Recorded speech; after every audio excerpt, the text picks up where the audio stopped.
من كان يريد العاجلة عجلنا له فيها ما نشاء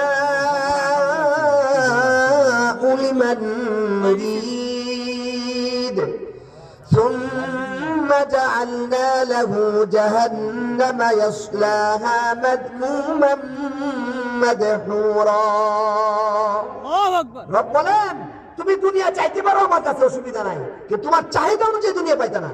আমি আমার নীতি অনুযায়ী দুনিয়া দেব। এক নম্বর নীতি মা নাশা, আমি যতটুকু চাই। দুই নম্বর নীতি লিমান নুরিদ, আমি যাকে চাই। এই দুই নীতির বাইরে দুনিয়া আমি কাউকে দেই না। কেন? দুনিয়া যদি মানুষের চাহিদা অনুযায়ী দিয়ে দিতাম, পৃথিবী একদিনও চলে যাবে, সুইপারে লাগবে। দুনিয়া চালাইতে গেলে ইলেকট্রিক মিস্ত্রি লাগবে। এই যে 10 তলা বিল্ডিং মালিক সব ইলেকট্রিক মিস্ত্রি হয়ে যায়, তো বিল্ডিং হবে না, তো আপনার বিল্ডিং চলবে না। তো এজন্য আল্লাহ তাআলা ক্যাটাগরি দিয়ে দিয়ে দিয়ে দিয়ে পুরো পৃথিবী পরিচালনার জন্য যত প্রকারের মানুষ দরকার আল্লাহ সব রেডি করে রেখেছে।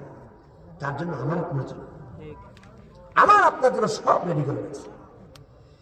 এজন্য আমার ভাইয়েরা, দুনিয়ার জগতে এত দুনিয়ার পিছনে পড়ে আখিরাতের জন্য জলাঞ্জলি না হয়ে যায়, আখিরাতের জন্য শেষ না হয়ে যায়।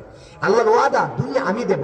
দুনিয়ার জন্য যতটুকু তোমার ওসিলা ইখতিয়ার করা দরকার করো, বাকি দুনিয়াতে তোমার মন দিও না। ব্যবসা করো, মাথায় রাখো ব্যবসা আমার কিছু করতে পারে না, আমাকে করণীয়ওয়ালা সব ব্যবসার মালিককে দিলে এটা রাখো, তখন এটাও তোমার ইবাদত হয়ে যাবে। আজ মনে করে ব্যবসায় খাওয়ায়, শেষ। রব বলেন ومن أراد الآخرة وسعى لها سعيها وهو مؤمن فأولئك كان سعيهم مشكورا। الله أكبر। আমার ভাইরা, আল্লাহ বলেন যদি আখিরাতটা চাও, শুধু দুনিয়ার মতো করে কাজ করলা, কিন্তু সব জায়গায় কি আছে তোমার টার্গেট? কি? পরকাল। বলে টার্গেট কি? পরকাল। যদি টার্গেট ঠিক থাকে আর সে অনুযায়ী তুমি কাজ করে যাও, আমি আল্লাহ তোমাকে কথা দিলাম, ফাউলাইকা কানা সাইহুম, ওই সমস্ত আখিরাত চানেওয়ালা মানুষগুলির সমস্ত চেষ্টাকে আমি আল্লাহর আদালতে মাশকুরা, কৃতজ্ঞতা প্রকাশ করে তোমার জন্য জান্নাতের ফয়সালা করে দেব। প্রয়োজন আখিরাত চাইতে হবে, চাবো তো ইনশাআল্লাহ। সর্বক্ষেত্রে আমাদের দিলের মধ্যে থাকবে আখিরাত। আল্লাহ আমাদের কবুল করে সকলে বলে আমিন। আর সর্বশেষ কথা, ভাই বাংলাদেশ তো বহু বাংলাদেশ দেখছি আমরা তো বয়স তো বেশি না, যুদ্ধর বয়স কত আমরা করতে পারবো। এই অতটুকু বয়সের মধ্যে আমরা যতটুকু দেখছি, কোনো সময় জয় বাংলা দেখছি, কোনো সময় গ্রিন বাংলা দেখছি, কোনো সময় ডিজিটাল বাংলা দেখছি, কোনো সময় স্মার্ট বাংলাদেশ দেখছি।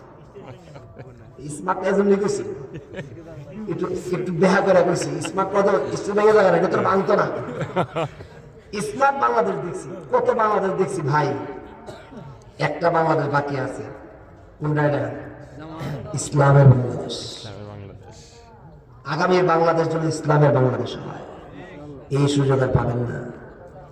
ইসলামের বাংলাদেশ যেন হয়, আগামী বাংলাদেশ তারাই আসুক যাদের দ্বারা বুক ফুলিয়ে ইসলামের কথা বলতে পারবো, যাদের সামনে বুক ফুলিয়ে কোরআন হাদিসের কথা বলতে পারবো, কোথাও থেকে বাধা আসবে না, এমন বাংলাদেশ আমরা সামনে চাই। যাবেন তো ইনশাআল্লাহ? আল্লাহ কবুল করেন সকলে বলে আমিন। ভাইজানের সংখ্যা তো আপনারা সবাই জানেনই, আপনাদের ফুলফাতিজা, আপনাদের ভাই ব্রাদার, আমার নতুন করে কিছু নাই। আমি বললাম আল্লাহ তাআলা আমাদের সামনে আমাদের উপরে যে জুলুম হয়েছে, এই জুলুমের বাংলাদেশ যেন আর না হয়। রাজি আছেন ইনশাআল্লাহ? জুলুম আর দেখতে চাই না। আমার উপরে জুলুমের কথা কিন্তু আমি কারো কাছে বলি না, আগে বলি না। আমাকে মুস্তাকা দিয়ে ছাড়ছিল জেলখানা থেকে, যে জেলখানার কোনো কথা মাইকে বলা যাবে না। এই মুস্তাকা দিয়ে বের হয়েছিলাম আমরা। 4টা মুস্তাকা ছিল, এর মধ্যে একটা। আর এখন তো এই মুস্তাকার দিন নাই, দেখিয়েছে কেনা? হ্যাঁ, ফালাইছে।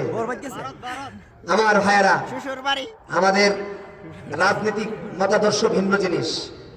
আল্লামা বাংলাদেশের যারা রইসুল মুফাসসিরিন ছিলেন, যারা তাফসীর কারক ছিলেন, এর মধ্যে একটু তাফসীর আল্লামা দেলোয়ার হোসেন সাঈদী রাহমাতুল্লাহ আলাইহি, উনি একটা কথা বলে গেছেন, যদি আজকের দিনে থাকতো রে কখনো সবাই কিছু বলবেন না।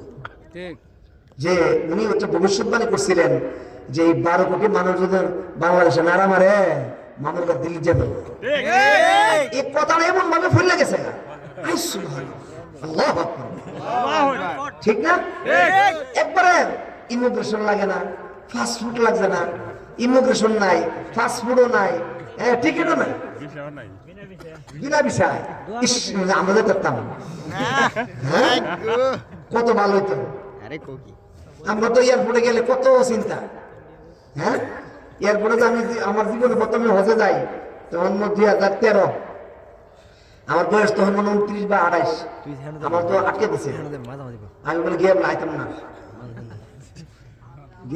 না আটকে তো দিছে রাত বাজে তখন বিমানের ফ্লাইট হলো 3টার সময় তখন আমার আটকে ফেলেছে 2টা বেজেছে আমি আবার এহরাম পিন্ধা নিয়েছি আমি চিন্তা করছি এহরাম না কিনতাম একটা কথা আছে এহরাম পিন্ধার তো এহরাম খুলুন জানা এহরাম অবস্থায় আমার আটকে তৈরি দিছে সন্দেহ কি আমি গেলে বলে রাইতাম না এই জন্য আটকে রাখছে পরে আমি তখন চাকরি করি এমন এক জায়গায় আমার নাম্বার কিছু আছে মোবাইলে পরে নাম্বার দিয়ে একটা ফোন দিলাম ফোন দিয়েছি এই যে সামনে বেস্ট আছে এই বেস্টের নাম্বারটা কত জিগে যখন মোটামুটি লাইন হয়েছে পরে দিয়ে